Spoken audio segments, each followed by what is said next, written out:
स्टोरियाँ, कहानियाँ बहुत अहम है, हमारी तारीख का एक बहुत अहम हिस्सा है। तो मैं इसके लिए गुजारिश करता हूँ डॉक्टर खौला चीमा, नासिर ढिल्लू जो वो तशरीफ लाएं, और मेज़बान इसमें हैं डॉक्टर तौहीद चट्ठा। तो मैं इस पैनल को दावत दे रहा हूँ, काइंडली तशरीफ लाएं और ये सेशन शुरू। अज आखा वारिस शाह अज आखा वारिस शाह नूं कितों कबरां विचों मोल ते अज किताबे इश्क दा कोई अगला वर्का बोल।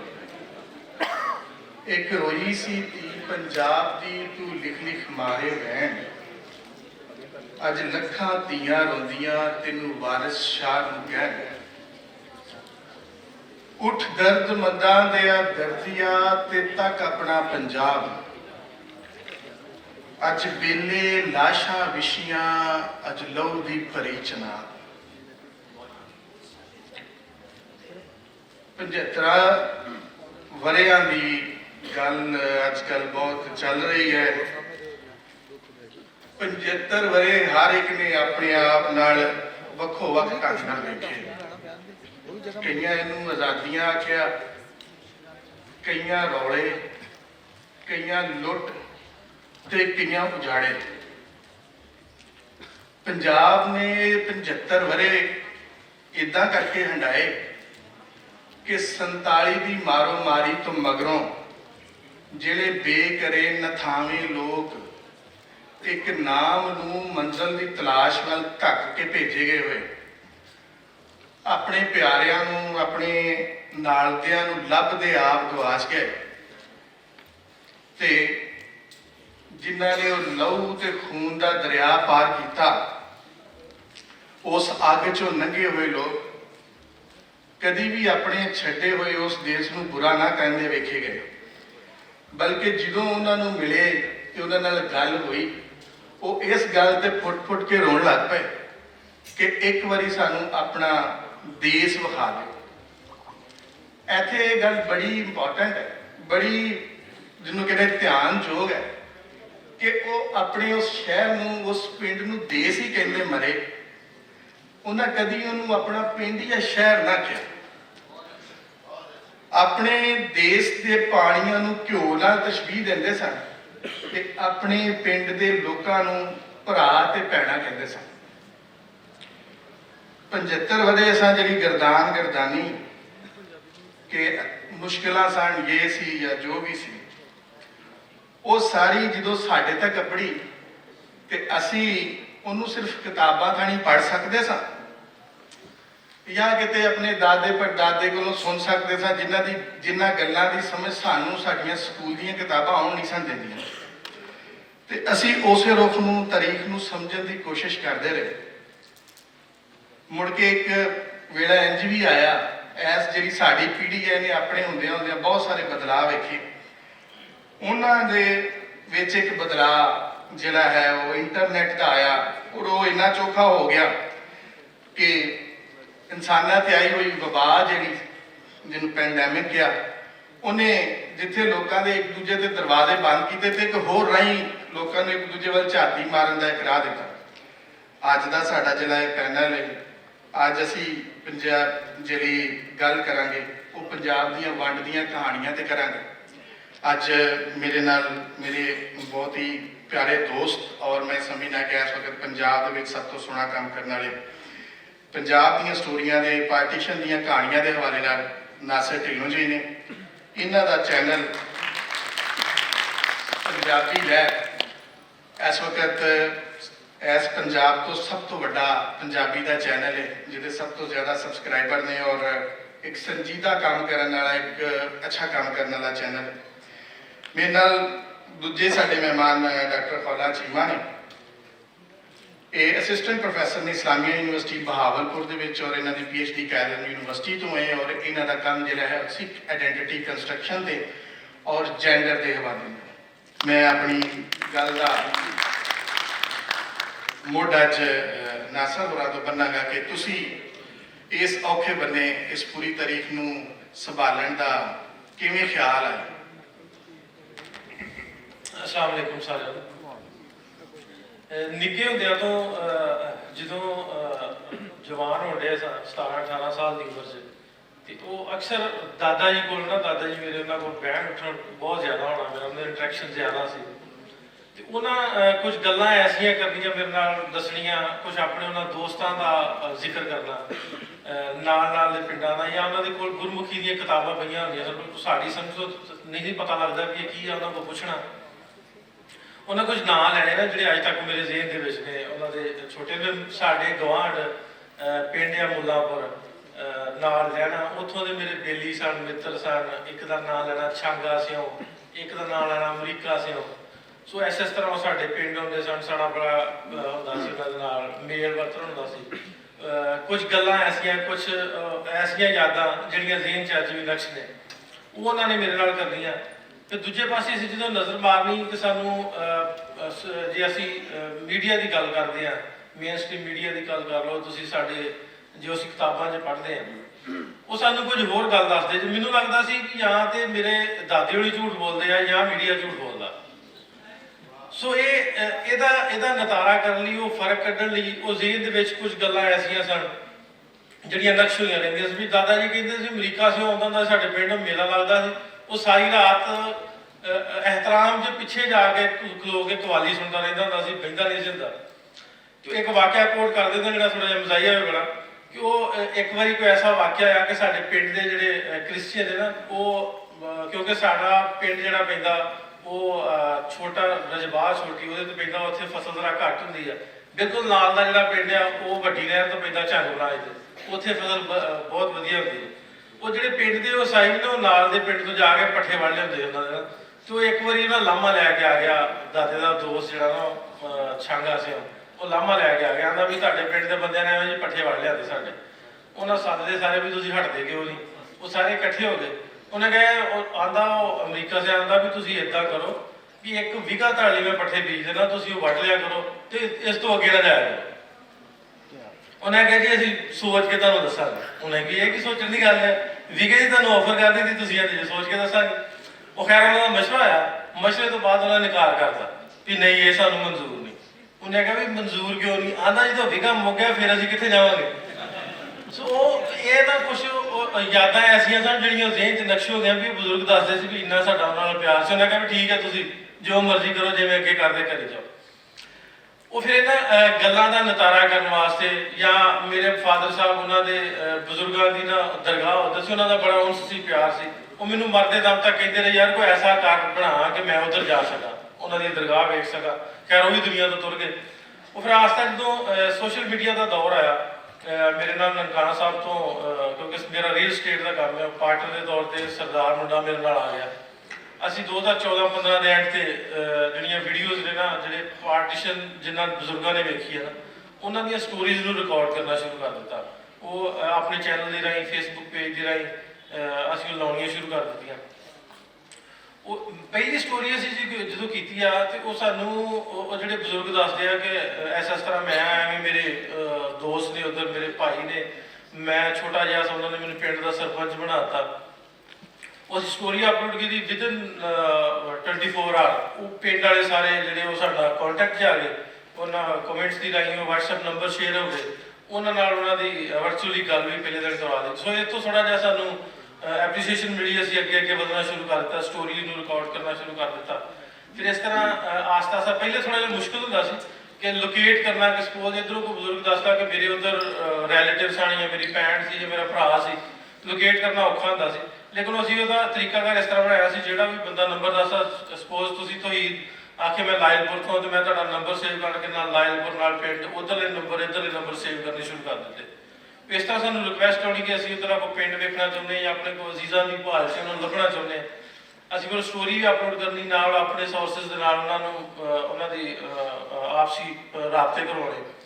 ਆਸਤਾ ਆਸਤਾ ਇਸ ਤਰ੍ਹਾਂ ਦਾ ਵੇਲਾ ਆ ਗਿਆ ਕਿ ਹੁਣ ਅਲਹਮਦੁਲਿਲਾ ਸਾਡੇ ਚੈਨਲ ਨੂੰ 97 ਮਿਲੀਅਨ ਤੋਂ ਜ਼ਿਆਦਾ ਲੋਕ ਜਿਹੜੇ ਨੇ ਰੀਚ ਕਰ ਚੁੱਕੇ ਨੇ, ਵੇਖ ਚੁੱਕੇ ਨੇ। ਹੁਣ ਅਸੀਂ ਜਿਸ ਤਰ੍ਹਾਂ ਦੀ ਕੋਈ ਜਿਹੜੀ ਲਾਸਟ ਫੈਮਿਲੀਜ਼ ਦੀ ਗੱਲ ਕਰਦੇ ਹਾਂ, ਵੀ ਉਹਨਾਂ ਨੂੰ ਜਿਹੜੀ ਹੁਣ ਤੱਕ ਨੇ ਭੈਣਾਂ ਭਰਾ ਜਿਹੜੇ ਵਿਛੜੇ ਨੇ, ਉਹਨੂੰ ਲੱਭਣ ਦੀ ਕੋਸ਼ਿਸ਼ ਕਰੀਦੀ ਹੈ। तो स्टोरी अपलोड करी दी विदन 1 डे या 2 डे सानू कोई ना कोई क्लू मिल जाता, क्योंकि उधरले पंजाब च या इंडिया दे विच तकरीबन कोई ना कोई जान वाला मिल जाता, स्टोरीज नू उस पिंड तक उस जगह तक पहुँचा ही दिंदा। सो असीं इहनूं तकरीबन एक वीक दे विच जिहड़ा स्टोरी कवर कर रहे हैं। बहुत सारियां तलख यादां ने। मैं जे कहां मैनूं पुछदे हुंदे भी तुहानूं भी किस तरह शौक है, सो मैनूं लगदा भी मेरे हड्डां नाल जुड़ियां ये कहानियां ने। मैनूं लगदा भी मैं रिकॉर्ड करन जाना ये इन्हां दी कहानी नहीं है, मेरी अपनी कहानी है।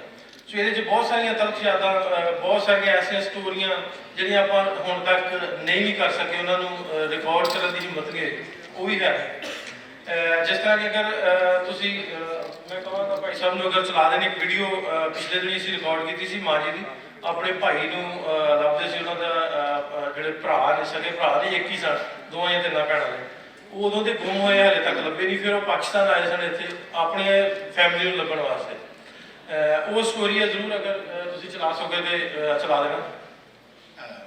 ਅਗਲੀ ਗੱਲ ਫਿਰ ਉਸ ਤੋਂ ਬਾਅਦ ਰੱਖ। हाँ अगर ते रेडी है ते चल जाती है तो ओके, अदरवाइज असी फिर बाद चो आ जाना जी।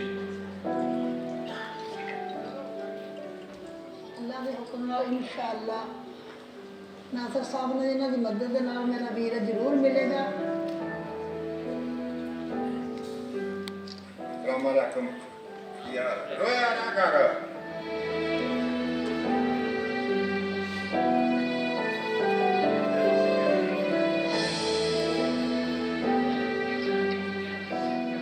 किते दा मौका आवे मेरा वीर मैनूं मिल जावे, मैं दूर कड़ा मिल जावे, उतनी दूर मैं ब्याह करके देख लवां शक्ल।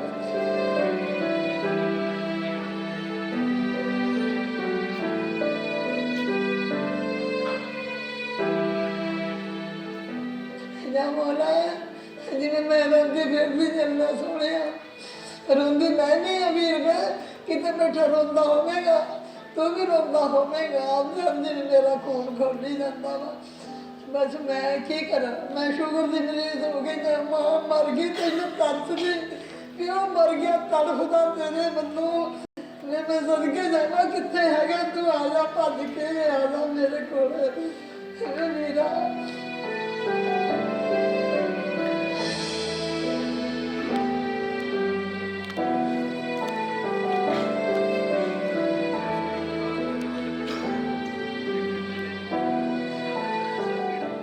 मेरा नाम शरीफा है।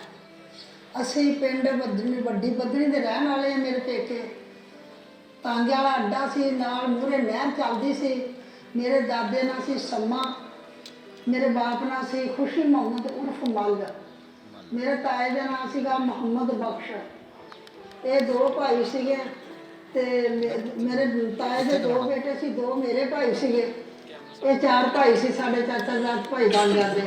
एक मेरा भाई अल्लाह का हुक्म है तो रजाना फौत हो गया, तो दूसरा मेरा भाई जरा सी उत्थे 47 के शहीद हो गया। और फिर जो मेरा भरा ताए का बेटा शहीद किया, 30-40 जी शहीद हो गए लैन लैन। तो जो आया ना कोई भाई तीली लाउन वास्ते नक दी, वो मेरी आवाज़ का मतलब ने हाथ छड्या मेरे भरा का, तो वो मेरी अम्मी तीली लाउन लग पे, कहती भी लै जाओ तुम, कोका लै जाओ, सोना लै जाओ। ये लुटन खोण वाले जो आए थे, बस वो गरबला इस तरह हो गया। वो मेरा भरा ना मेरी अम्मी के हथों छुट गया। मेरी अम्मी के हथों छुटिया, उदों फिर आपो अपनी जाना दी पई सी, नफसो नफसी भालिया, उत्थे बथेरा भजे। ये पता नहीं मेरा भरा फिर कित्थे लुक गया, कित्थे चला गया। मेरा भरा शहीद होया, किसी ने नहीं देखा। 47 तो लग के अज के दिन तक असीं इहदी तलाश में हैगे आ, ते सानू पता नहीं वो बदनी आ ਜਾਂ ਗਾਲ ਵੀ ਚਲਿਆ ਗਿਆ, ਜਾਂ ਕੋਕਰੀ ਆ, ਲੋਕੋ ਆ, ਇਸ ਤਰ੍ਹਾਂ ਮੱਲਾ ਵਾ, ਡੱਲਾ ਸੀ, ਸਭ ਨਾਲ ਨਜ਼ਦੀਕ ਪਿੰਡ ਵਾ, ਸਾਰੇ ਆਪਣੇ ਖਾਨਦਾਨ ਰਹਿੰਦਾ ਸੀ ਇਹਨਾਂ ਪਿੰਡਾਂ 'ਚ। ਉਹ ਪਤਾ ਨਹੀਂ, ਸਮਝ ਹੀ ਨਹੀਂ ਆਈ ਵੀ ਕੋਈ ਉਹਨੂੰ ਲੈ ਗਿਆ ਜਾਂ ਕਿਸੇ ਦੇ ਕੋਲੇ ਹੈਗਾ। ਜਲਾਲ ਤੇ ਤਫੈਲ ਦੋਨੋਂ ਮੇਰੇ ਭਾਈ ਕੋਲੇ ਸੀ, ਮੇਰੀ ਵਾਲਦਾ ਮੁਹਤਰਮ ਦੇ। ਤੇ ਜਦੋਂ ਜਲਾਲ ਨੂੰ ਸ਼ਹੀਦ ਕੀਤਾ ਗਿਆ, ਤੇ ਉਹ ਜਿਹੜਾ ਤਫੈਲ ਸੀ ਨਾ ਮੇਰਾ ਭਾਈ, ਉਹ ਫਿਰ ਜਦੋਂ ਸ਼ਹਾਦਤ ਦਾ ਮੌਕਾ ਵੇਖਿਆ, ਖੂਨ ਡੁੱਲਿਆ, ਤੇ ਉਹ ਮੇਰਾ ਭਰਾ ਡਰਦਾ ਨੱਸ ਗਿਆ। अल्लाह जाने किधर नूं चला गया, नस गया, भज गया। वो मुड़ के फिर अफड़ा दफड़ी पै गई। मेरी वालदा मोहतरम ने, मेरी भैन सी मेरे तो बड़ी, हनीफा का नाम सी, 3-4 साल की सी। वो उन्होंने उंगली लाया, फड़िया, तो फिर काफिला उतों जो टुरिया ਟੁਰਦੇ ਟੁਰਦੇ ਤੇ ਅਸੀਂ ਫਿਰ ਵਾਹਗਾ ਬਾਰਡਰ ਤੇ ਨੰਗੇ ਪੈਰੇ ਨੰਗੇ ਸਿਰ ਜੋ ਹਾਲਾਤ ਸੀ ਫਿਰ ਵਾਹਗੇ ਬਾਰਡਰ ਤੱਕ ਪਹੁੰਚ ਗਏ। ਫਿਰ ਮੇਰੇ ਅੱਬਾ ਜੀ ਹੁਣੀ ਵੀ ਮੇਰੀ ਅੰਮੀ ਤੋਂ ਵਿਛੜ ਗਏ ਸੀ। 6 ਮਹੀਨੇ ਮੇਰੇ ਅੱਬਾ ਜੀ ਨਹੀਂ ਸਾਨੂੰ ਮਿਲੇ। 6 ਮਹੀਨਿਆਂ ਤੋਂ ਬਾਅਦ ਰਾਸ਼ਨ ਤਕਸੀਮ ਕਰਦੇ ਸੀ ਮੇਰੇ ਅੱਬਾ ਜੀ ਹਕੂਮਤ ਦੀ ਤਰਫੋਂ। ਤੇ ਜਦੋਂ ਰਾਸ਼ਨ ਵੰਡਦੇ ਸੀ ਨਾ ਤੇ ਮੇਰੇ ਨਾਨਕੇ ਮਾਮਾ ਜੀ ਹੁਣੀ ਹੋਰ ਕਾਫਲੇ 'ਚ ਸੀ, ਇੱਧਰ ਲਹਿੰਦਾ ਸੀਗੇ।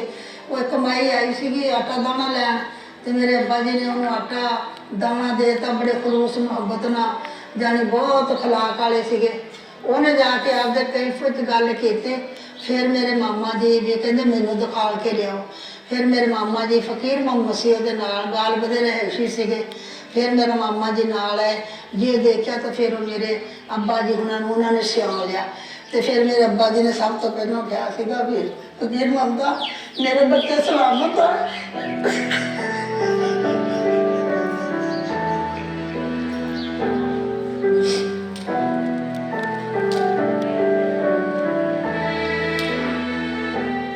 मेरी बीवी मेरा बेटा मेरी बेटी।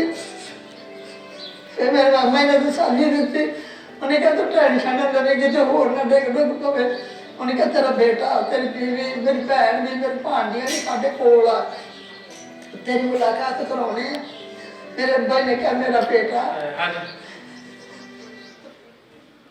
ਸੋ ਇਸ ਤਰ੍ਹਾਂ ਅਸੀਂ ਕਹਾਣੀ ਜਿਨ੍ਹਾਂ ਜਿਹੜੇ ਇਸ ਤਰ੍ਹਾਂ ਆਪਣੇ ਵਿਸ਼ਿਆਂ ਨੂੰ ਲੱਭਦੇ ਆ ਉਹਨਾਂ ਦੀ ਰਿਕਾਰਡ ਕਰਕੇ ਜਦੋਂ ਅਪਲੋਡ ਕਰਦੇ ਆ ਸਾਨੂੰ ਸੋਸ਼ਲ ਮੀਡੀਆ ਦੇ ਮੁੱਖ ਪਲੇਟਫਾਰਮ ਟਵਿੱਟਰ ਤੋਂ ਲੈ ਕੇ ਇੰਸਟਾਗ੍ਰਾਮ ਤੱਕ ਸਾਰੇ ਇਸ ਪਲੇਟਫਾਰਮ 'ਤੇ ਉਹਨੂੰ ਪਾਈਦਾ। ਸਾਨੂੰ 1 ਜਾਂ 2 ਦਿਨਾਂ ਦੇ ਵਿੱਚ ਕੋਈ ਨਾ ਕੋਈ ਕਲੂ ਮਿਲ ਜਾਂਦਾ। ਅਗਰ ਜ਼ਿੰਦਾ ਹੋਣ ਜਾਂ ਜ਼ਿੰਦਾ ਨਾ ਵੀ ਹੋਣ ਉਹਨਾਂ ਦੀ ਫੈਮਿਲੀ ਦੇ ਵਿੱਚੋਂ ਕੋਈ ਨਾ ਕੋਈ ਜੀ ਜਿਹੜਾ ਕੰਟੈਕਟ ਕਰ ਲੈਂਦਾ। ਇਹ ਜਿਹੜੀ ਸਟੋਰੀ ਤੁਹਾਨੂੰ ਵਿਖਾਈ ਹੈ ਇਹਦਾ ਅਸੀਂ ਪਿਛਲੇ ਕੁਝ ਮਹੀਨੇ ਤੋਂ ਕੀਤੀ ਸੀ। ਮੈਨੂੰ ਲੱਗਦਾ ਹੁਣ ਤੱਕ ਅਸੀਂ ਕੋਈ 900 ਦੇ ਕੋਲ ਸਟੋਰੀਜ਼ ਕੀਤੀਆਂ ਨੇ ਜਿਨ੍ਹਾਂ ਦੇ ਵਿੱਚ ਇਹ ਆ ਜਿਹੜੀ ਸਟਿਲ ਜਿਹੜੀ ਆ ਸਾਡੀ ਜਿਹੜੀ ਪੈਂਡਿੰਗ ਸੀ ਇਹਦਾ ਨਹੀਂ ਪਤਾ ਲੱਗਣ ਡਿਆ। ਇਹ ਪਿਛਲੇ ਦਿਨ ਹੀ ਫਿਰ ਇਹਦਾ ਪਤਾ ਲੱਗਾ ਕਿ ਇਹਦੀ ਅਸਲ ਸਟੋਰੀ ਇਸ ਤਰ੍ਹਾਂ ਸੀ ਕਿ ਉਹ ਇਹਨਾਂ ਦਾ ਭਰਾ ਵੀ ਮੁੜ ਕੇ ਇਹਨਾਂ ਨੂੰ ਭੈਣ ਆਪਣੀ ਫੈਮਿਲੀ ਨੂੰ ਲੱਭਣ ਪਾਕਿਸਤਾਨ ਆਇਆ। ਇੱਥੇ ਆ ਕੇ 15 ਦਿਨ ਇੱਕ ਟਾਂਗਾ ਹਾਇਰ ਕਰਕੇ ਉਹਦੇ ਤੇ ਨਾਲ ਦੇ ਪਿੰਡਾਂ 'ਚ ਬੂਰੇਵਾਲਾ 'ਚ ਐਲਾਨ ਕਰਾਉਂਦਾ ਰਿਹਾ ਕਿ ਮੈਂ ਇਸ ਤਰ੍ਹਾਂ ਆਇਆ ਮੈਂ ਆਪਣੀ ਫੈਮਿਲੀ ਨੂੰ ਲੱਭਦਾ ਕਿਉਂਕਿ ਬਾਵਲ ਨਗਰ ਰਹਿੰਦੇ ਸਨ। ਪਤਾ ਨਾ ਲੱਗ ਸਕਿਆ। ਜਦੋਂ ਉਹ ਇੱਥੋਂ ਵਾਪਸ ਗਿਆ ਤੇ ਉਸ ਤੋਂ 2 ਦਿਨ ਬਾਅਦ ਉਹਨਾਂ ਦੀ ਫੈਮਿਲੀ ਨੂੰ ਪਤਾ ਲੱਗਾ ਵੀ ਇਸ ਤਰ੍ਹਾਂ ਕੋਈ ਉਹਨਾਂ ਨੂੰ ਲੱਭਣ ਆਇਆ। ਉਹ ਫਿਰ ਜਦੋਂ ਟਾਂਗੇ ਵਾਲਾ ਜਿਹਦੇ ਕੋਲ ਆ ਕੇ ਰੁਕਿਆ ਸੀ ਜਦੋਂ ਉਹਨੇ ਟਾਂਗਾ ਹਾਇਰ ਕੀਤਾ ਸੀ ਉਹਦੇ ਕੋਲ ਦੀ ਮਾਂ ਹੀ ਉਦੋਂ ਦੇ ਜਿਹੜੇ ਉਹਨਾਂ ਦੇ ਹੋਏ ਮਾਮਲਾ ਜਿਸ ਤਰ੍ਹਾਂ ਉਹਨਾਂ ਦੀ ਇਮੋਸ਼ਨ ਸਾਨੂੰ ਤੁਸੀਂ ਵੀਡੀਓ ਨੈਕਸਟ ਦੀ ਵੀਡੀਓ ਤੁਸੀਂ ਵੇਖੋਗੇ ਉਹ ਬੜੇ ਦੁਖੀ ਬੜੇ ਸਾਡੇ ਇਸ ਤਰ੍ਹਾਂ ਦੇ ਕੋਈ ਵੇਖੇ ਨਹੀਂ ਜਾ ਸਕਦੇ ਸਨ। ਸੋ ਇਹ ਸਾਡੀ ਸਟੋਰੀ ਪੈਂਡਿੰਗ ਸੀ ਲੇਕਿਨ ਪਿਛਲੇ ਦਿਨੀ ਫਿਰ ਕਿਸੇ ਦੋਸਤ ਨੇ ਸਾਨੂੰ ਇਹਦਾ ਉਹ ਵੀ ਕਲੂ ਦਿੱਤਾ ਕਿ ਇਹਦਾ ਨਾਮ ਸਟਿਲ ਇਹਦੇ ਭਰਾ ਦਾ ਨਾਮ ਮੁਹੰਮਦ ਤੁਫੈਲ ਹੀ ਸੀ। ਦਿੱਲੀ ਦੇ ਵਿੱਚ ਰਹਿੰਦਾ ਸੀ। ਉਹ ਰੇਸ ਕੋਰਸ ਕਲੱਬ ਦੇ ਵਿੱਚ ਘੋੜਿਆਂ ਦੀ ਟ੍ਰੇਨਿੰਗ ਕਰਦਾ ਸੀ। ਉਹਦੀ ਇੱਥੋਂ ਜਾਣ ਤੋਂ 2 ਸਾਲ ਬਾਅਦ ਡੈਥ ਹੋ ਗਈ ਸੀ। ਸੋ ਹੁਣ ਤੱਕ ਦੀਆਂ ਸਟੋਰੀਆਂ ਦੇ ਵਿੱਚ ਇਹ ਜਿਹੜੀ ਸਾਡੀ ਸਟੋਰੀ ਹੈ ਸਕਸੈਸਫੁਲ ਨਹੀਂ ਸੀ ਹੋਈ। ਸੋ ਮੈਂ ਕੋਟ ਕੀਤੀ ਤਾਂ ਨਾ ਇਸ ਤਰ੍ਹਾਂ ਦੀਆਂ ਅਸੀਂ ਵਰਚੁਅਲੀ ਹੁਣ ਤੱਕ ਵਰਚੁਅਲੀ ਜਾਂ ਫਿਜ਼ੀਕਲੀ ਜਾਂ ਕਰਤਾਰਪੁਰ ਸਾਹਿਬ ਅਸੀਂ 300 ਫੈਮਿਲੀਜ਼ ਨੂੰ ਜਿਹੜਾ ਰੀਕਨੈਕਟ ਕਰਵਾ ਚੁੱਕੇ ਹਾਂ।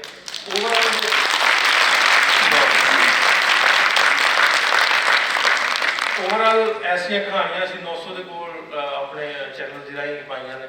ਤਕਰੀਬਨ 99% ਸਾਰੇ ਲੋਕ ਜਿਹੜੇ ਇੱਕ ਦੂਜੇ ਨਾਲ ਰਾਬਤੇ ਜਾ ਕੇ ਚਾਹੇ ਉਹ ਖੂਨੀ ਰਿਸ਼ਤੇ ਨਾਲ ਹੋਣ ਇੱਕ ਦੂਜੇ ਦੇ ਯਾਰ ਦੋਸਤ ਹੋਣ ਕੋਈ ਫੈਮਿਲੀ ਹੋਵੇ ਸੋ ਸਾਰਿਆਂ ਦੇ ਨਾਲ ਅਸੀਂ ਹੁਣ ਤੱਕ ਇਹਨਾਂ ਦੀ ਆਪਸੀ ਜਿਹੜੇ ਨੇ ਕਨੈਕਸ਼ਨ ਬਣ ਚੁੱਕੇ ਨੇ। ਬਹੁਤ ਸ਼ੁਕਰੀਆ ਨਾਸਰ ਸਾਹਿਬ। ਅਸੀਂ ਗੱਲਬਾਤ ਅੱਗੇ ਟੋਰਨੇ ਤੇ ਸਾਡੇ ਨਾਲ ਜਿਸ ਤਰ੍ਹਾਂ ਪੈਨਲ ਦੇ ਵਿੱਚ ਹਿਸਟੋਰੀਅਨ ਨੂੰ ਵੀ ਅਸੀਂ ਇਨਵਾਈਟ ਕੀਤਾ ਤੇ ਹੋਲਾ ਜੀ ਮੈਂ ਤੁਹਾਡੇ ਨਾਲ ਇੱਕ ਤੇ ਇਹ ਗੱਲ ਕਰਾਂਗਾ ਕਿ ਪਾਰਟੀਸ਼ਨ ਦਾ ਜਿਹੜਾ ਦੁਖਾਂਤ ਸਾਨੂੰ ਦਿਸਦਾ ਹੈ ਪਿਆ ਆਪਣੀ ਜਗ੍ਹਾ ਤੇ ਉਹ ਇੱਕ ਪੂਰੀ ਸੁਸਾਇਟੀ ਵਾਸਤੇ ਮਸਲਾ ਸੀ। ਪੂਰੇ ਸਮਾਜ ਦੇ ਵਿੱਚ ਇੱਕ ਇਹੋ ਜਿਹੀ ਗੱਲ ਸੀ ਜਿਹਨੂੰ ਅਸੀਂ ਵੇਖ ਸਕਦੇ ਹਾਂ ਕਿ ਉਹ ਸਭ ਵਾਸਤੇ ਇੱਕ ਪਰੇਸ਼ਾਨੀ ਸੀ। ਤੇ ਉਹਦੇ ਵਿੱਚ ਅਗਰ ਅਸੀਂ ਜੈਂਡਰ ਦੇ ਸਵਾਲ ਤੇ ਗੱਲ ਕਰੀਏ ਕਿ ਜਿਹੜੀਆਂ ਔਰਤਾਂ ਸਨ ਬੀਬੀਆਂ ਸਨ ਸਵਾਣੀਆਂ ਸਨ ਜ਼ਨਾਨੀਆਂ ਸਨ ਉਹ ਇਹਨੂੰ ਕਿਸ ਤਰ੍ਹਾਂ ਫੇਸ ਕਰ ਰਹੀਆਂ ਸਨ ਉਹਦੇ ਹਵਾਲੇ ਨਾਲ ਤੁਸੀਂ ਆਪਣੇ ਵਿਚਾਰ ਸਾਂਝੇ ਕਰੋ। ਬਹੁਤ ਸ਼ੁਕਰੀਆ। ਸਭ ਤੋਂ ਪਹਿਲੇ ਤੇ ਮੈਂ ਧੰਨਵਾਦ ਕਰਾਂਗੀ ਫੈਸਲਾਬਾਦ ਲਿਟਰੇਰੀ ਫੈਸਟੀਵਲ ਵਾਲਿਆਂ ਦਾ ਤੇ ਲੈਲਪੁਰ ਲਿਟਰੇਰੀ ਕੌਂਸਲ ਵਾਲਿਆਂ ਦਾ ਕਿ ਉਹਨਾਂ ਨੇ ਅੱਜ ਸਾਨੂੰ ਇੱਥੇ ਬੁਲਾਇਆ ਤੇ ਸਾਨੂੰ ਮੌਕਾ ਦਿੱਤਾ ਕਿ ਅਸੀਂ ਇਸ ਬੜੀ ਜਿਹੜਾ ਅਹਿਮ ਟੌਪਿਕ ਹੈ ਉਹਦੇ 'ਤੇ ਗੱਲ ਕਰ ਸਕੀਏ। ਵੰਡ ਦੀ ਗੱਲ ਅਸੀਂ ਕਰਨੇ ਹਾਂ ਪਏ ਤੇ ਜਿਸ ਤਰ੍ਹਾਂ ਨਾਸਰ ਹੋਰਾਂ ਨੇ ਗੱਲ ਕੀਤੀ ਕਿ ਵੰਡ ਦੀਆਂ ਬਹੁਤ ਸਾਰੀਆਂ ਕਹਾਣੀਆਂ ਨੇ ਜਿਹਦੇ 'ਚ ਬਹੁਤ ਲੋਕ ਵਿਛੜੇ ਬਹੁਤ ਲੋਕ ਜਿਹੜੇ ਨੇ ਉਹ ਇੱਕ ਥਾਂ ਤੋਂ ਉੱਠ ਕੇ ਦੂਜੇ ਥਾਂ ਗਏ, ਜਿਹਦੇ ਵਿੱਚ ਬੀਬੀਆਂ ਦੀਆਂ ਕਹਾਣੀਆਂ ਨੇ। ਜੇ ਅਸੀਂ ਬੀਬੀਆਂ ਦੀ ਗੱਲ ਕਰੀਏ ਤੇ ਮੈਨੂੰ ਲੱਗਦਾ ਹੈ ਕਿ ਬੀਬੀਆਂ ਦਾ ਜਿਹੜਾ ਦੁਖਾਂਤ ਸੀ ਜਾਂ ਜਿਹੜਾ ਟਰਾਮਾ ਸੀ ਉਹ ਮਲਟੀ ਲੇਅਰਡ ਹੈ, ਉਹ ਇੱਕ ਨਹੀਂ ਹੈ। ਬੰਦਿਆਂ ਦਾ ਜਿਹੜਾ ਟਰਾਮਾ ਸੀ, ਜੇ ਅਸੀਂ ਉਹਦੀ ਗੱਲ ਕਰੀਏ ਤੇ ਇੱਕ ਸਿੱਧਾ ਟਰਾਮਾ, ਇੱਕ ਸਿੰਪਲ ਗੱਲ ਹੈ, ਉਹਨਾਂ ਨੂੰ ਘਰ ਛੱਡਣੇ ਪਏ, ਉਹਨਾਂ ਨੂੰ ਜਾਇਦਾਦ ਛੱਡਣੀ ਪਈ, ਉਹਨਾਂ ਦੇ ਘਰ ਵਾਲੇ ਵਿਛੜੇ ਤੇ ਉਹ ਨਵੇਂ ਥਾਂ ਤੇ ਆ ਗਏ। ਲੇਕਿਨ ਜਿਹੜਾ ਬੀਬੀਆਂ ਦੀ ਕਹਾਣੀ ਹੈ, ਜਦੋਂ ਅਸੀਂ ਉਹਦੀ ਗੱਲ ਕਰਨੇ ਆ ਤੇ ਬੀਬੀਆਂ ਦੇ ਨਾਲ ਇੱਕ ਟਰਾਮੇ ਦੀ ਲੇਅਰ ਉਹ ਚੱਲ ਰਹੀ ਸੀ ਕਿ ਜਿਹੜੀਆਂ ਬੀਬੀਆਂ ਇੱਕ ਥਾਂ ਤੋਂ ਉੱਠ ਕੇ ਦੂਜੇ ਥਾਂ ਆਈਆਂ, ਬੀਬੀਆਂ ਦੇ ਪੇਕੇ ਸਹੁਰੇ ਛੁੱਟੇ, ਉਹ ਆਪਣੀ ਦੇਸ਼ ਨੂੰ ਛੱਡ ਕੇ ਤੇ ਦੂਜੇ ਥਾਂ ਤੇ ਆਈਆਂ। ਨਵੇਂ ਵਤਨ ਦਾ, ਨਵੇਂ ਦੇਸ਼ ਦਾ ਖੌਫ ਉਹਨਾਂ ਦੇ ਨਾਲ ਸੀ, ਉਹਨਾਂ ਦੇ ਬੱਚੇ ਵਿਛੜੇ ਤੇ ਸਭ ਤੋਂ ਵੱਡੀ ਗੱਲ ਜਿਹੜਾ ਬੀਬੀਆਂ ਨੂੰ ਕਿਸੇ ਵੀ ਜੰਗ ਦੇ ਵਿੱਚ ਜਿਸ ਤਰ੍ਹਾਂ ਇੱਕ ਕਮੋਡਿਟੀ ਦੇ ਤੌਰ ਤੇ ਵਰਤਿਆ ਜਾਂਦਾ ਵੇ, ਜੇ ਅਸੀਂ ਉਹਦੀ ਗੱਲ ਕਰੀਏ ਤੇ ਸਭ ਤੋਂ ਜ਼ਿਆਦਾ ਬੀਬੀਆਂ ਅਬਡਕਟ ਹੋਈਆਂ, ਉਹਨਾਂ ਦੇ ਰੇਪ ਹੋਏ, ਉਹਨਾਂ ਨੂੰ ਅਗਵਾ ਕੀਤਾ ਗਿਆ, ਉਹਨਾਂ ਦੇ ਨਾਲ ਜ਼ਬਰਦਸਤੀ ਵਿਆਹ ਕੀਤੇ ਗਏ, ਉਹਨਾਂ ਦੇ ਮਜ਼ਹਬ ਚੇਂਜ ਕੀਤੇ ਗਏ। ਸੋ ਇਹ ਸਾਰਾ ਜਿਹੜਾ ਟਰਾਮਾ ਬੀਬੀਆਂ ਦੇ ਨਾਲ ਚੱਲ ਰਿਹਾ ਸੀ, ਇਹ ਬਹੁਤ ਲੰਮਾ ਚੱਲਿਆ। ਇਹ ਕੋਈ ਥੋੜੇ ਦਿਨਾਂ ਦੀ, 4 ਦਿਨਾਂ ਦੀ ਗੱਲ ਨਹੀਂ ਸੀ। ਉਹ ਟਰਾਮਾ ਜਿਉਂ-ਜਿਉਂ ਟਾਈਮ ਗੁਜ਼ਰਦਾ ਗਿਆ, ਵਕਤ ਲੰਘਣ ਦੇ ਨਾਲ ਉਹ ਟਰਾਮਾ ਵੱਧਦਾ ਗਿਆ, ਕਿਉਂਕਿ ਇੱਕ ਤੇ ਉਹਦੇ ਤੇ ਕੋਈ ਗੱਲ ਨਹੀਂ ਸੀ ਹੁੰਦੀ, ਉਸ ਇਮੋਸ਼ਨਲ ਟਰਾਮੇ ਤੇ ਕੋਈ ਗੱਲ ਨਹੀਂ ਸੀ ਹੁੰਦੀ। ਦੂਸਰਾ ਜਿਹੜਾ ਸੀ ਉਹ ਉਸ ਟਰਾਮਾ ਖਤਮ ਨਹੀਂ ਸੀ ਹੁੰਦਾ। ਜਿਹੜੀਆਂ ਬੀਬੀਆਂ ਉਥੋਂ ਜਾਂ ਇੱਥੋਂ ਜਾਣ ਲੱਗਿਆਂ ਪਿੱਛੇ ਰਹਿ ਗਈਆਂ, ਉਹਨਾਂ ਦੇ ਜ਼ਬਰਦਸਤੀ ਵਿਆਹ ਹੋ ਗਏ। ਵਿਆਹ ਹੋਣ ਤੋਂ ਬਾਅਦ ਉਹ ਉੱਥੇ ਰਹਿ ਗਈਆਂ, ਉਹਨਾਂ ਦੇ ਜਿਨ੍ਹਾਂ ਨਾਲ ਵਿਆਹ ਹੋਏ ਜਾਂ ਜਿੱਥੇ ਉਹਨਾਂ ਦੇ ਜੋ ਵੀ ਰੇਪ ਹੋਏ ਜਾਂ ਅਬਡਕਸ਼ਨ ਹੋਈ, ਉਹਨਾਂ ਦੇ ਉਹਦੇ ਵਿੱਚ ਔਲਾਦਾਂ ਵੀ ਹੋ ਗਈਆਂ। 1950 ਦੇ ਵਿੱਚ ਜਦੋਂ ਗੌਰਮੈਂਟਾਂ ਦੇ ਦਰਮਿਆਨ ਦੋਵਾਂ ਪਾਸੇ ਦੀਆਂ ਹਕੂਮਤਾਂ ਨੇ ਇਹ ਮਾਹਦੇ ਕੀਤੇ ਕਿ ਅਸੀਂ ਜਿਹੜੀਆਂ ਅਗਵਾਸ਼ੁਦਾ ਬੀਬੀਆਂ ਨੇ ਉਹਨਾਂ ਨੂੰ ਰਿਕਵਰ ਕਰਕੇ ਉਹਨਾਂ ਦੀਆਂ ਫੈਮਲੀਆਂ ਦੇ ਕੋਲ ਵਾਪਸ ਕਰ ਲਾਂਗੇ, ਤੇ ਉਹ ਟਰਾਮਾ ਇੱਕ ਨਵੇਂ ਸਿਰੇ ਤੋਂ ਦੁਖਾਂਤ, ਇੱਕ ਨਵਾਂ ਦੁਖਾਂਤ ਸ਼ੁਰੂ ਹੋਇਆ। ਉਹ ਦੁਖਾਂਤ ਉਹ ਸੀ ਜਿਹਦੇ ਵਿੱਚ ਬੀਬੀਆਂ ਜਿਹੜੀਆਂ ਸਨ, ਜਿਹੜੀਆਂ ਪਿੱਛੇ ਰਹਿ ਗਈਆਂ ਸਨ, ਇੱਕ ਤੇ ਉਹ ਆਪਣੀ ਫੈਮਿਲੀ ਨੂੰ ਫੇਸ ਨਹੀਂ ਕਰਨਾ ਚਾਹੁੰਦੀਆਂ ਸਨ, ਕਿਉਂਕਿ ਜਿਹੜਾ ਸ਼ੇਮ ਦਾ ਐਲੀਮੈਂਟ ਜੁੜਿਆ ਹੋਇਆ ਵੇ ਕਿ ਜਿਹੜੀ ਬੀਬੀ ਦੇ ਨਾਲ ਕੁਝ ਹੋਇਆ ਵੇ, ਉਹਦੇ ਵਿੱਚ ਸੁਸਾਇਟੀ 'ਚ ਓਵਰਆਲ ਇੱਕ ਸਟਿਗਮਾ ਪਾਇਆ ਜਾਂਦਾ ਵੇ ਕਿ ਉਹਦੇ ਵਿੱਚ ਬੀਬੀ ਨੂੰ ਹੀ ਭੈੜੀ ਨਜ਼ਰ ਨਾਲ ਵੇਖਿਆ ਜਾਂਦਾ ਵੇ। ਸੋ ਜਦੋਂ ਉਹਨਾਂ ਬੀਬੀਆਂ ਨੂੰ ਰਿਕਵਰ ਕਰਕੇ ਵਾਪਸ ਉਹਨਾਂ ਦੇ ਘਰ ਘੱਲਣ ਦੀ ਗੱਲ ਹੋਈ ਤੇ ਉਹਨਾਂ ਬੀਬੀਆਂ ਵਾਸਤੇ ਇੱਕ ਤੇ ਉਹ ਆਪਣੇ ਘਰ ਵਾਲਿਆਂ ਨੂੰ ਫੇਸ ਨਹੀਂ ਸਨ ਕਰਨਾ ਚਾਹੁੰਦੀਆਂ। ਉਹ ਚਾਹੁੰਦੀਆਂ ਸਨ ਕਿ ਅਸੀਂ ਜਿੱਥੇ ਹੈ ਵਾਂ ਸਾਨੂੰ ਹੁਣ ਉੱਥੇ ਹੀ ਰਹਿਣ ਦਿੱਤਾ ਜਾਵੇ, ਲੇਕਿਨ ਉਹ ਵੀ ਨਹੀਂ ਹੋਇਆ। ਉਹਨਾਂ ਨੂੰ ਉੱਥੋਂ ਜ਼ਬਰਦਸਤੀ ਲੈ ਕੇ ਤੇ ਦੂਜੇ ਪਾਸੇ ਕੱਲਿਆ ਗਿਆ। ਸੋ ਇੱਕ ਉਹਨਾਂ ਨੇ ਇਹ ਫੇਸ ਕੀਤਾ ਤੇ ਫਿਰ ਜਿਹੜੀਆਂ ਔਲਾਦਾਂ ਹੋ ਗਈਆਂ ਸਨ, ਉਹਨਾਂ ਔਲਾਦਾਂ ਨੂੰ ਉਹਨਾਂ ਨੂੰ ਪਿੱਛੇ ਛੱਡ ਕੇ ਜਾਣਾ ਪਿਆ। ਸੋ ਜਿਹੜਾ 47 ਦਾ ਜਾਂ ਵੰਡ ਦਾ ਜਿਹੜਾ ਦੁਖਾਂਤ ਸੀ, ਉਹ ਬੀਬੀਆਂ ਦੇ ਨਾਲ ਬਹੁਤ ਲੰਮਾ ਚਿਰ ਟੁਰਦਾ ਰਿਹਾ। ਉਹਦੀ ਕੋਈ ਐਂਡਿੰਗ ਨਹੀਂ ਹੋਈ। ਉਹ ਜਿਉਂ-ਜਿਉਂ ਟਾਈਮ ਲੰਘਦਾ ਗਿਆ ਉਹ ਵੱਧਦਾ ਗਿਆ।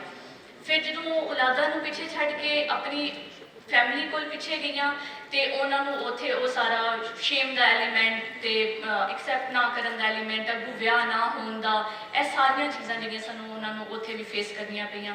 ਸੋ ਉਹਨਾਂ ਦਾ ਇੱਕ ਰੋਣ ਜਿਹੜਾ ਸੀ ਉਹ ਦੇਸ਼ ਵਾਸਤੇ ਸੀ, ਇੱਕ ਰੋਣ ਉਹਨਾਂ ਦਾ ਜਿਹੜਾ ਸੀ ਉਹ ਆਪਣੇ ਨਾਲ ਹੋਈ ਜ਼ਬਰਦਸਤੀ ਦਾ ਸੀ, ਇੱਕ ਰੋਣ ਉਹ ਰੋਂਦੀਆਂ ਸਨ ਜਿਹੜੇ ਬਾਲ ਉਹ ਪਿੱਛੇ ਛੱਡ ਆਈਆਂ ਸਨ ਉਹਨਾਂ ਦਾ, ਇੱਕ ਰੋਣ ਜਿਹੜਾ ਸੀ ਉਹ ਰੋਂਦੀਆਂ ਸਨ ਆਪਣੀ ਅਗਲੀ ਜ਼ਿੰਦਗੀ ਜਿਹੜੀ ਉਹਨਾਂ ਨੇ ਫਿਰ ਇਕੱਲਿਆਂ ਲੰਘਾਈ ਉਹਦਾ।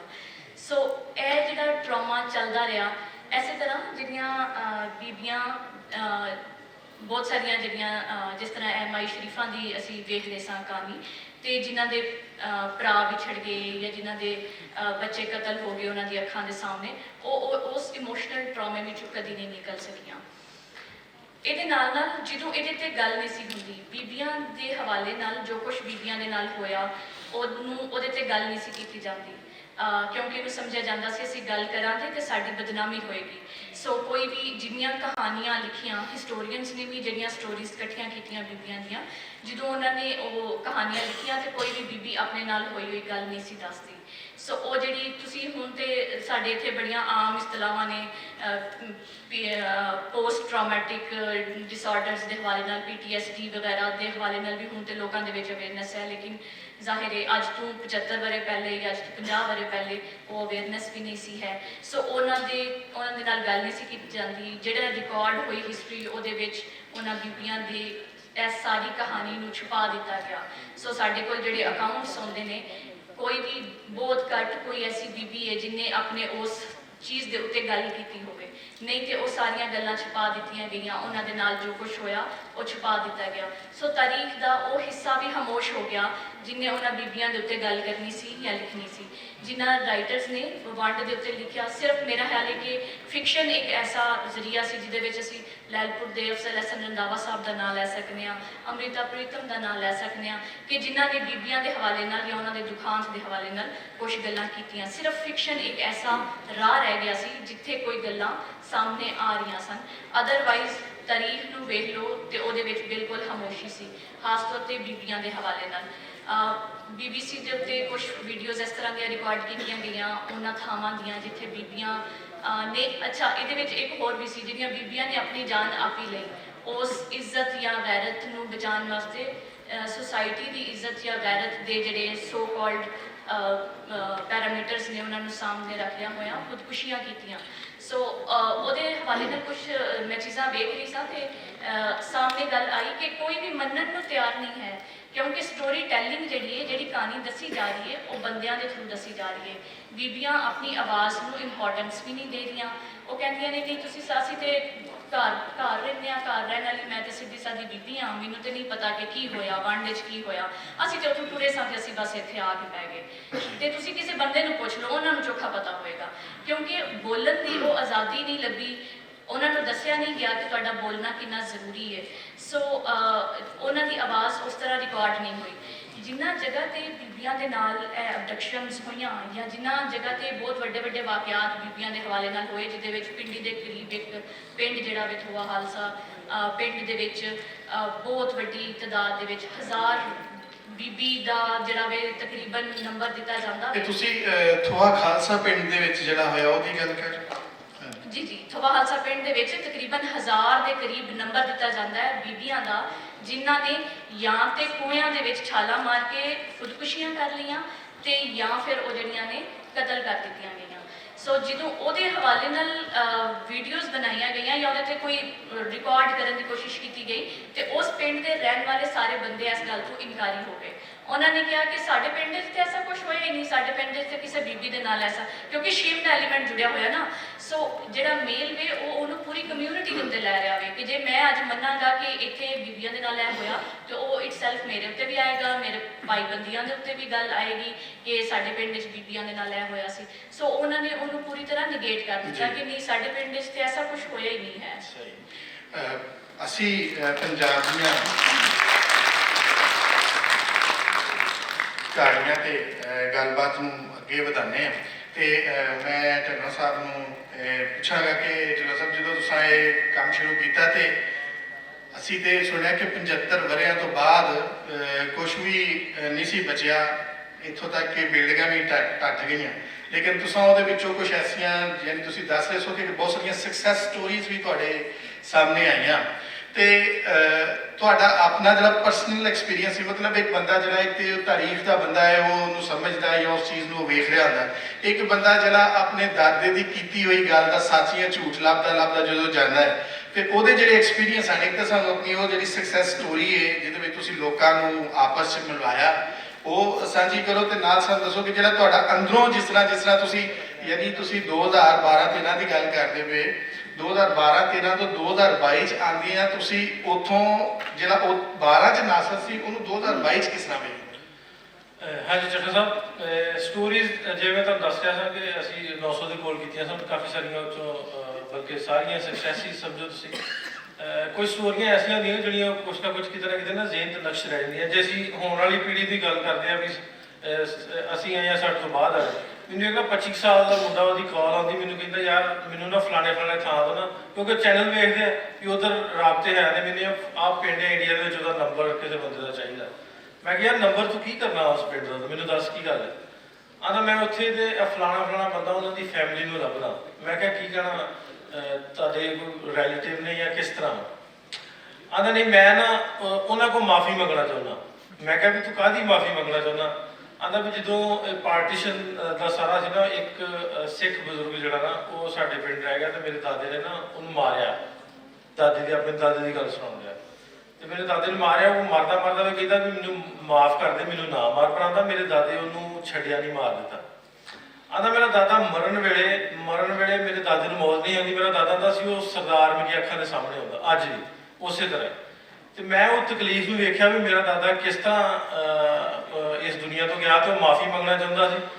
ਤੇ ਉਹਦੀ ਮੁੰਡੇ ਦੀ ਗੱਲ ਬੜੀ ਮੈਨੂੰ ਚੰਗੀ ਲੱਗੀ। ਕਹਿੰਦਾ ਵੀ ਸਾਡੇ ਬਜ਼ੁਰਗਾਂ, ਅਸੀਂ ਛੋਟੇ ਜਿਹੜੇ ਨਾ ਗਲਤੀਆਂ ਗਲਤੀਆਂ ਕਰਦੇ ਤੇ ਵੱਡੇ ਮਾਫੀ ਮੰਗਦੇ।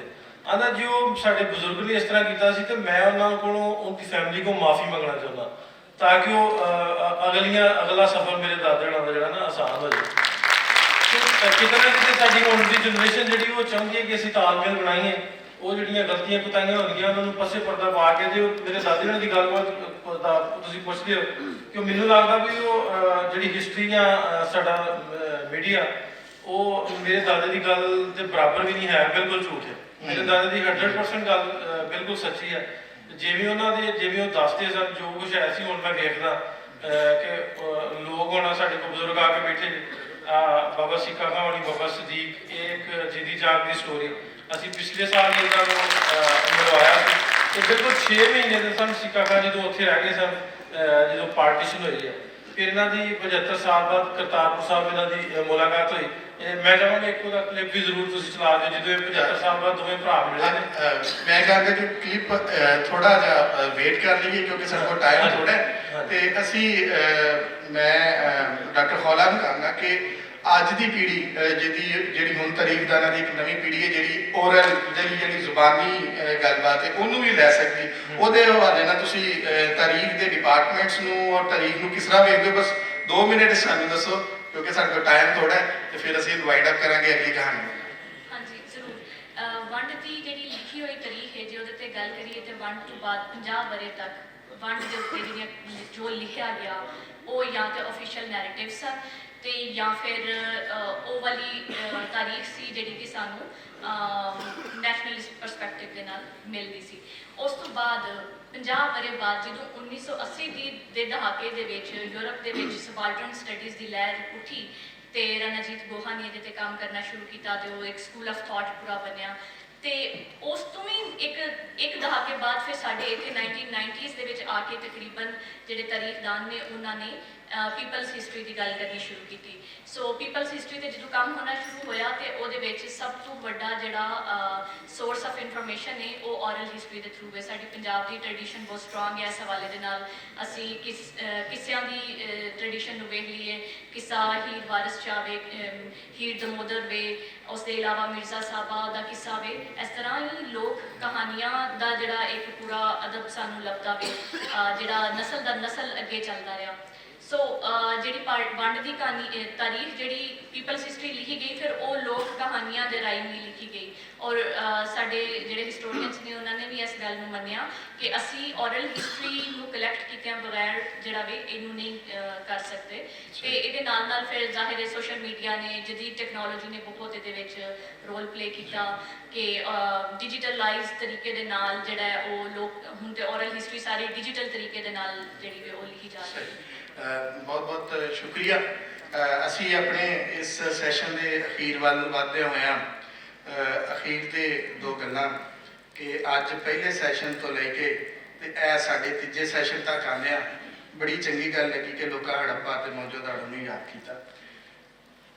ਅਸੀਂ ਜਦੋਂ ਵੰਡ ਹੋਈ ਤੇ ਵੰਡ ਦੇ ਵਿੱਚ ਜਿੱਥੇ ਅਸਾਂ ਆਪਣੇ ਮਾਂ ਪਿਓ ਭੈਣਾਂ ਭਰਾ ਧੀਆਂ ਪੁੱਤਰ ਤੇ ਜ਼ਮੀਨਾਂ ਵੰਡੀਆਂ, ਉੱਥੇ 1920 ਦੇ ਵਿੱਚ ਲੱਭਿਆ ਹੋਇਆ ਸਾਡਾ ਉਹ ਨਿਸ਼ਾਨ ਕਿ ਜਿਹਦੇ ਨਾਲ ਅਸੀਂ ਕਹਿ ਸਕਦੇ ਕਿ ਅਸੀਂ ਇੱਥੇ ਹਜ਼ਾਰਾਂ ਵਰ੍ਹਿਆਂ ਤੋਂ ਜਿਉਂਦੇ ਸਾਂ। ਅਸੀਂ ਕਿਤਿਓਂ ਨਹੀਂ ਆਏ, ਅਸੀਂ ਇੱਥੇ ਦੇ ਵਾਸੀ ਸਾਂ। ਤੇ ਉਹਦੇ ਵਿੱਚੋਂ ਲੱਭੇ ਹੋਏ ਕਿੰਗ ਪ੍ਰੀਸਟ ਔਰ ਡਾਂਸਿੰਗ ਗਰਲ ਦੇ ਉੱਪਰ ਇਹ ਰੌਲਾ ਵੀ ਚੱਲਿਆ ਕਿ ਹੁਣ ਕਿੰਗ ਪ੍ਰੀਸਟ ਇੰਡੀਆ ਰਹੇਗਾ ਜਾਂ ਡਾਂਸਿੰਗ ਗਰਲ ਪਾਕਿਸਤਾਨ ਰਹੇਗੀ।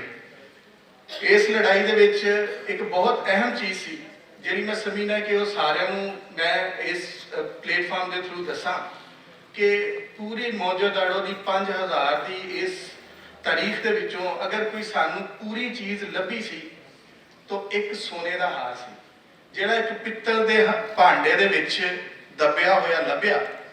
ਉਹ ਇੱਕ ਹੀ ਪੂਰਾ ਹਾਰ ਸੀ ਜਿਹੜਾ ਮੈਨੂੰ ਇੰਝ ਲੱਗਦਾ ਕਿ ਜਿਵੇਂ ਉਹ ਸਾਡਾ ਉਹ ਤਿਲਸਮ ਸੀ, ਅਸੀਂ ਉਸੇ ਹਾਰ ਦੇ ਨਾਲ ਹੀ ਬਚੇ ਹੋਏ ਸਾਂ। ਜਦੋਂ ਪਾਰਟੀਸ਼ਨ ਹੋਈ ਤੇ ਡਾਂਸਿੰਗ ਗਰਲ ਨੂੰ ਜਵਾਹਰ ਲਾਲ ਨਹਿਰੂ ਨੇ ਰੱਖ ਲਿਆ ਤੇ king priest Karachi national museum ਵਿੱਚ ਪਹੁੰਚ ਗਿਆ। ਉਹ ਨੁਮਾਣਾ ਹਾਰ ਜਿਹੜਾ ਸਾਡੀ ਤਾਰੀਖ ਦੀ ਜੜ ਸੀ, ਜਿਹੜਾ ਸਾਨੂੰ ਸਬੂਤਾ ਮਿਲਿਆ, ਉਹਦੇ ਤੇ ਜਦੋਂ ਗੱਲ ਆਈ ਤੇ ਲੜਾਈ ਇਸ ਗੱਲ ਤੇ ਮੁੱਕੀ ਕਿ ਉਸ ਹਾਰ ਨੂੰ 2 ਹਿੱਸਿਆਂ 'ਚ ਤਕਸੀਮ ਕਰ ਦਿੱਤਾ ਗਿਆ। ਇੱਕ ਹਿੱਸਾ ਇੰਡੀਆ ਚਲਾ ਗਿਆ ਤੇ ਦੂਜਾ ਪਾਕਿਸਤਾਨ ਆ ਗਿਆ। ਕਈ ਵਰਿਆਂ ਬਾਅਦ ਜਦੋਂ 50 ਸਾਲ ਆਜ਼ਾਦੀਆਂ ਨੂੰ ਹੋਏ ਤੇ ਮੁੜ ਉਹ ਦੋਵੇਂ ਹਾਰਾਂ ਨੂੰ ਇਕੱਠਿਆਂ ਕਰਨ ਦਾ ਮੌਕਾ ਅਮਰੀਕਾ 'ਚ ਇੱਕ ਨੁਮਾਇਸ਼ ਕੀਤੀ ਗਈ ਤੇ ਉੱਥੇ ਦੇਣ ਦਾ ਆਰ ਕੀਤਾ ਗਿਆ ਕਿ ਇੱਕ ਹਾਰ ਜਿਹੜਾ ਅੱਧਾ ਹਿੱਸਾ ਪਾਕਿਸਤਾਨ ਤੋਂ ਆਏਗਾ ਤੇ ਅੱਧਾ ਇੰਡੀਆ ਤੋਂ ਆਏਗਾ ਤੇ ਜੋੜ ਕੇ ਅਸੀਂ ਲੋਕਾਂ ਨੂੰ ਵਿਖਾ ਸਕਾਂਗੇ ਕਿ ਉਹ ਕੀ ਸ਼ਾਹਕਾਰ ਹੈ। ਤੇ ਇੰਡੀਅਨ ਗਵਰਨਮੈਂਟ ਨੇ ਇਹ ਕੰਮ ਕਰਨ ਤੋਂ ਇਨਕਾਰ ਕਰ ਦਿੱਤਾ। ਤਾਰੀਖ ਨੇ ਜਿੱਦਾਂ ਸਾਨੂੰ ਵੰਡਿਆ, ਉਹਦੇ ਵਿੱਚ ਸਿਰਫ ਉਸ ਹਾਰ ਦੀ ਕਹਾਣੀ ਅਗਰ ਸਮਝ ਆ ਜਾਏ ਤੇ ਸਾਨੂੰ ਸਾਰੀ ਗੱਲ ਸਮਝ ਆ ਜਾਂਦੀ ਹੈ। ਆਖਰ ਤੇ ਅਸੀਂ ਨਾਸਰ ਹੁਣੀ ਮੈਂ ਚਾਹਾਂਗਾ ਸਾਡੇ ਬਜ਼ੁਰਗ ਵੀ ਆਏ ਇੱਕ ਇੰਡੀਆ ਤੋਂ ਨੇ, ਇੱਕ ਪਾਕਿਸਤਾਨ ਤੋਂ ਨੇ, ਦੋਵੇਂ ਭਾਈ ਨੇ। ਇਹ 75 ਵਰਿਆਂ ਬਾਅਦ ਪਿਛਲੇ ਸਾਲ ਮਿਲਿਆ ਸਨ। ਇਹ ਵੀ ਸਟੇਜ ਤੇ ਜੇ ਆਉਣ ਤੇ ਨਾਲ ਦੀ ਨਾਲ ਜਦੋਂ ਇਹ ਮਿਲੇ ਸਨ 75 ਸਾਲਾਂ ਬਾਅਦ, ਉਹ 1 ਮਿੰਟ ਦਾ ਤੁਹਾਨੂੰ ਕਲਿੱਪ ਜ਼ਰੂਰ ਵਿਖਾਉਣਾ ਚਾਹਾਂਗਾ ਜੇਕਰ ਤੁਸੀਂ ਚਲਾ ਦਿਓ ਤੇ। ਕਿੰਨੇ ਸਾਲ ਲਾ ਕੇ ਇੰਨਾ ਸਫਰ ਜਿਹੜਾ ਪਾਰਟੀ ਹੋਈ, ਉਹ ਭਰਾਵਾਂ ਨੂੰ ਕਿੰਨੇ ਸਾਲ ਉਹ ਵੇਖੋ ਤੁਹਾਡਾ ਭਰਾ 74 ਸਾਲਾਂ ਬਾਅਦ ਗੱਲ ਬੱਤੀ ਕਰ ਰਹੀ ਹੈ ਇਸ ਬਾਰੇ।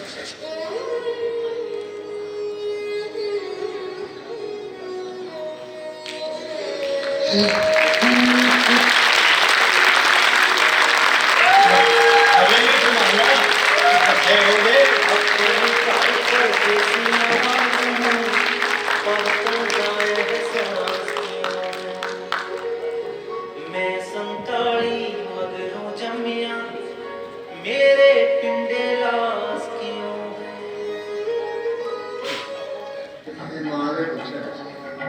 ਤੇ ਗਵਾਚਾ ਕਿਵੇਂ?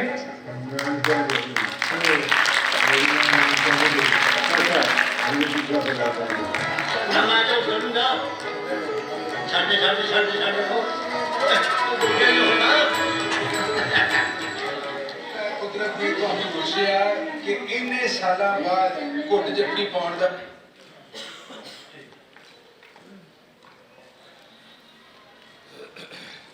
ਸੋ ਉਹਨਾਂ ਸਾਰੀ ਸਟੋਰੀਜ਼ ਦੇ ਵਿੱਚੋਂ ਜਿਹੜੀਆਂ ਅਸੀਂ ਕੀਤੀਆਂ, ਸਾਡੀ ਇੱਕ ਸਕਸੈਸ ਸਟੋਰੀ ਇਹ ਬਜ਼ੁਰਗ ਹੁਣ ਦੋਵੇਂ ਪਰਲੇ ਸਿੱਕਾ ਕਹਾਣੀ ਜਿਹੜੇ ਇੰਡੀਆ ਤੋਂ ਨੇ, ਇੱਧਰਲੇ ਬਾਬਾ ਸਦੀਕ ਇਹ ਪਾਕਿਸਤਾਨ ਤੋਂ ਨੇ। ਇਹ ਉਦੋਂ 6 ਮਹੀਨੇ ਦਾ ਸਨ ਜਦੋਂ ਰਹਿ ਗਏ। ਇਹ 9 ਸਾਲ ਦੇ ਸਨ। ਇਹਨਾਂ ਦੀ ਵੀ ਫੈਮਿਲੀ ਨਹੀਂ ਰਹੀ, ਮਾਂ ਪਿਓ ਬਾਪ ਸਾਰੇ ਕਤਲ ਹੋ ਗਏ। ਇੱਕ ਭੈਣ ਸੀ, ਉਹ ਵੀ ਰਸਤੇ ਦੇ ਵਿੱਚ ਉਹਨਾਂ ਦੀ ਵੀ ਮੌਤ ਹੋ ਗਈ। ਇਹ ਵੀ ਬਿਲਕੁਲ ਇਕੱਲੇ ਰਹਿ ਗਏ। ਉਧਰੋਂ 6 ਮਹੀਨੇ ਦੇ ਸਨ, ਉਹ ਵੀ ਇਕੱਲੇ ਰਹਿ ਗਏ। ਇਹ 75 ਸਾਲਾਂ ਬਾਅਦ ਜਿਹੜੇ ਮਿਲੇ ਨੇ, ਉਹ ਤੁਹਾਡੇ ਸਾਹਮਣੇ ਬੈਠੇ ਨੇ। ਸਾਡੀ ਸਾਰਿਆਂ ਦਾ ਇਹ ਸਕਸੈਸ ਸਟੋਰੀ ਹੈ। ਇਸ ਸਟੋਰੀ ਨੂੰ ਮੈਂ ਕਹਾਂ ਕਾਮਨ ਪੇਪਰ ਤੋਂ ਲਾ ਕੇ BBC, ਸਪੈਨਿਸ਼ ਨਿਊਜ਼, ਦੁਨੀਆ ਭਰ ਦੇ ਨਿਊਯਾਰਕ ਟਾਈਮਜ਼, ਵਾਸ਼ਿੰਗਟਨ ਪੋਸਟ ਸਾਰਿਆਂ ਨੇ ਇਹਨੂੰ ਇਸ ਸਟੋਰੀ ਨੂੰ ਛਾਪਿਆ। ਇਹ ਬਜ਼ੁਰਗਾਂ ਦੀ ਸਟੋਰੀ ਨੇ ਤੁਹਾਡੇ ਸਾਹਮਣੇ ਬੈਠੀ। ਇਸ ਦੇ ਨਾਲ ਹੀ ਸਾਡੇ ਇਸ ਸੈਸ਼ਨ ਦਾ ਵੇਲਾ ਮੁੱਕਦਾ ਹੈ। ਤੁਹਾਡੀਆਂ ਤੁਸੀਂ ਕਰੋ। ਨਹੀਂ, ਕੋਸ਼ਿਸ਼ ਕਰਦਾ ਤੁਸੀਂ ਗੱਲ ਕਰਨਾ ਚਾਹੋ ਤਾਂ ਔਰ ਮਾਈਕ ਹੈ ਜੀ ਟਾਈਮ ਦੀ ਸਾਨੂੰ ਥੋੜਾ ਜੀ ਮਿਹਰਬਾਨੀ, ਸ਼ੁਕਰੀਆ। ਤੁਸੀਂ ਪਾਕਿਸਤਾਨ ਦੇ ਹਵਾਲੇ ਨਾਲ ਜਦੋਂ ਤੁਸੀਂ ਮੇਰੇ ਸਿੱਕਾ ਜੀ ਨੂੰ ਪੁੱਛਾਂਗਾ ਪਹਿਲੇ ਕਿ ਜਦੋਂ ਸਾਡੇ ਕੋਲੋਂ ਪਹਿਲੋਂ ਵੀਡੀਓ ਹੋਈ ਸੀ ਤੇ ਫਿਰ ਤੁਹਾਡੇ ਤੱਕ ਕਿਸ ਤਰ੍ਹਾਂ ਗੱਲ ਲੱਗੀ, ਜਦੋਂ ਤੁਸੀਂ ਪਹਿਲੀ ਵਾਰ ਮਿਲੇ ਤੇ ਤੁਹਾਨੂੰ ਕਿੱਦਾਂ ਦਾ ਲੱਗਾ?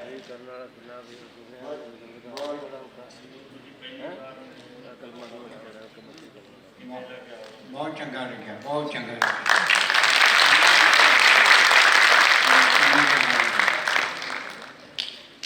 ਤੇ ਤੁਸੀਂ ਉਹਨੇ ਕਿੰਨੀ ਵਾਰ ਇੱਥੇ ਆਏ ਹੋ? दो बार आ गया ना, 2 बार। ਤੇ ਤੁਸੀਂ ਕੋਈ ਕੀ ਚਾਹੁੰਦੇ ਹੋ ਕਿ ਕਿਵੇਂ ਹੋਣਾ ਚਾਹੀਦਾ ਹੈ? ਤੁਸੀਂ ਵੀ ਕੋਈ ਸਾਡਾ ਗੱਲ ਸੁਣਨਾ ਚਾਹੁੰਦਾ ਆਉਣ ਜਾਣ ਬਾਰੇ। ਆਉਣ ਜਾਣ ਬਾਰੇ ਜੀ ਮਾੜੀ ਜੀ ਹੋਰ ਗੱਲ ਹੋਵੇ, ਮਹੀਨਾ ਉੱਥੇ ਮਹੀਨਾ ਇੱਥੇ। ਇਹਨਾਂ ਨੂੰ ਵੀ ਮਿਲਾ, ਉਹਨਾਂ ਨੇ ਮੈਨੂੰ ਪਾੜਿਆ। ਮੈਂ ਦੱਸਣਾ ਚਾਹਾਂਗਾ ਬਜ਼ੁਰਗ ਜਿਹੜੇ ਬਿਲਕੁਲ ਇਹਨਾਂ ਦੇ ਨਾਲ ਡਾਕਟਰ ਸਾਹਿਬ ਜਿਹੜੇ ਬੈਠੇ ਨੇ ਇਹਨਾਂ ਦੇ ਕੋਲ 75 ਵਜੇ ਰਹੇ ਨੇ, ਇਹ ਉਸ ਫੈਮਿਲੀ ਨੂੰ ਵੀ ਨਹੀਂ ਛੱਡਣਾ ਚਾਹੁੰਦੇ ਜਿਨ੍ਹਾਂ ਦੇ ਕੋਲ ਇਹਨਾਂ ਨੇ ਇੰਨੇ ਸਾਲ ਕੱਢੇ ਤੇ ਇਹਨਾਂ ਕੋਲ ਹੀ ਆਉਣਾ ਜਾਣਾ ਚਾਹੁੰਦੇ ਨੇ। ਇਹਨਾਂ ਦੀ ਫੈਮਿਲੀ ਇਦਾਂ ਦੀ ਕਹਿੰਦੀ ਸੀ ਤੁਸੀਂ ਇੱਧਰ ਰਹਿ ਜਾਓ, ਲੇਕਿਨ ਉਹ ਇਸ ਗੱਲ ਤੇ ਪੂਰਾ ਜ਼ੋਰ ਨੇ ਕਿ ਨਹੀਂ, ਮੈਂ ਦੋਵੇਂ ਫੈਮਿਲੀ ਜਿਹੜੀਆਂ ਮੇਰੀਆਂ ਆਪਣੀਆਂ ਨੇ, ਇਸ ਤਰ੍ਹਾਂ ਦਾ ਹੋ ਜਾਵੇ। ਅਸੀਂ ਗਵਰਨਮੈਂਟ ਨੂੰ ਵੀ ਇਹ ਅਪੀਲ ਕਰਦੇ ਹੁੰਦੇ ਹਾਂ ਕਿ ਇਸ ਤਰ੍ਹਾਂ ਦੇ ਬਜ਼ੁਰਗ ਜਿਹੜੇ 60 ਅਬਵ ਨੇ, ਕਮ ਸੇ ਕਮ ਉਹਨਾਂ ਨੂੰ ਇੰਨਾ ਰਿਲੈਕਸ ਕਰ ਦਿਓ ਕਿ ਔਨ ਅਰਾਈਵਲ ਉਹਨਾਂ ਨੂੰ ਵੀਜ਼ਾ ਦੇ ਦਿਓ। ਮੈਨੂੰ ਨਹੀਂ ਲੱਗਦਾ ਦੋਵਾਂ ਮੁਲਕਾਂ ਵਾਸਤੇ ਕੋਈ ਸਿਕਿਉਰਿਟੀ ਦਾ ਖਰਚਾ ਹੋਵੇ।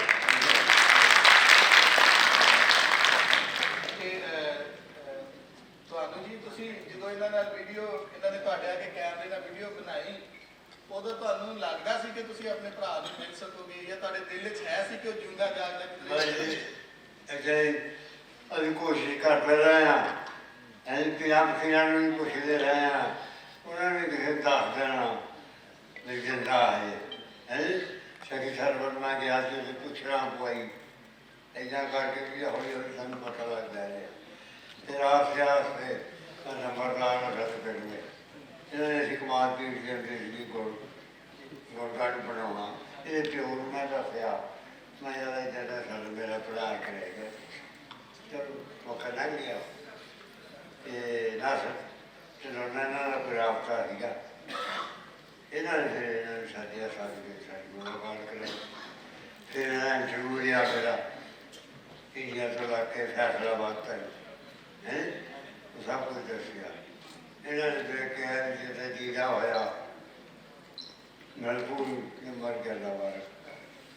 ਉਸ ਤੋਂ ਬਾਅਦ ਹੀ ਫਿਰ ਇਹਨਾਂ ਨੂੰ ਟੈਲੀਫੋਨ ਆ ਲਿਆ ਆਧਾਰ ਕਰਦਾ। ਫਿਰ ਤੁਹਾਨੂੰ ਮੁਲਾਕਾਤ, ਤੇ ਜਦੋਂ ਪਹਿਲੇ ਦਿਨ ਉਹਨਾਂ ਨੇ ਤੁਹਾਨੂੰ ਦੱਸਿਆ ਕਿ ਤੁਹਾਡੇ ਭਾਈ ਹੈ ਨਹੀਂ, ਤੁਹਾਨੂੰ ਮਿਲਣਾ ਚਾਹੁੰਦੇ, ਤੇ ਤੁਹਾਨੂੰ ਕਿਸ ਤਰ੍ਹਾਂ ਲੱਗਾ? ਬੜੀ ਖੁਸ਼ੀ, ਬਹੁਤ ਖੁਸ਼ੀ ਹੋਈ, ਬਹੁਤ ਖੁਸ਼ੀ ਹੋਈ। ਤੇ ਇਸ ਦੇ ਨਾਲ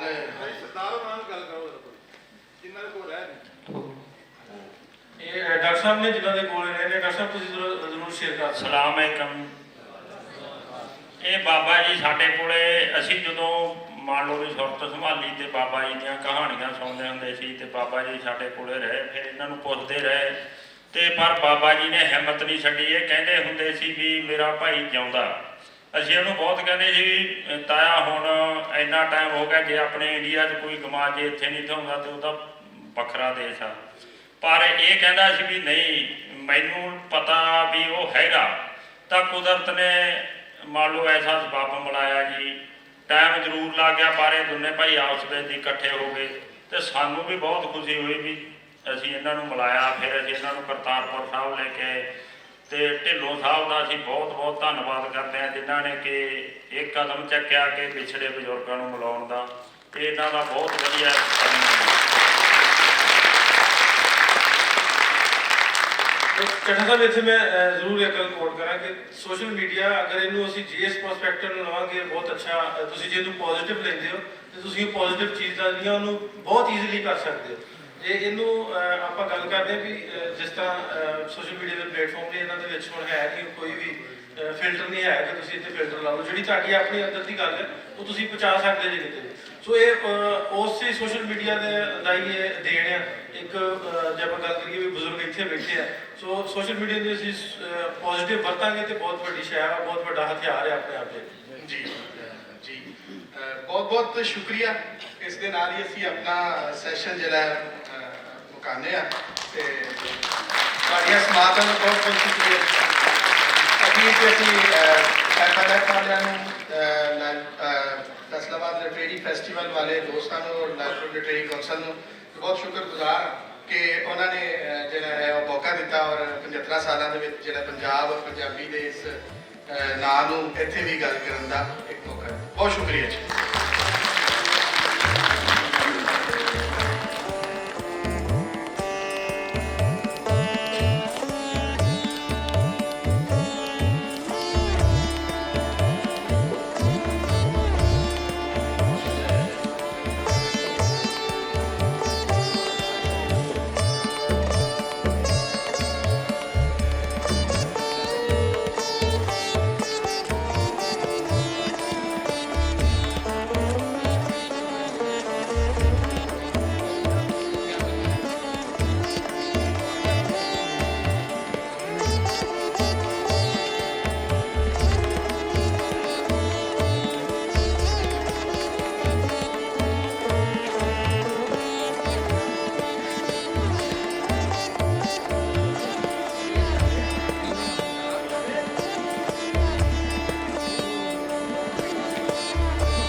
ਜੀ ਸਤਿ ਸ਼੍ਰੀ ਅਕਾਲ।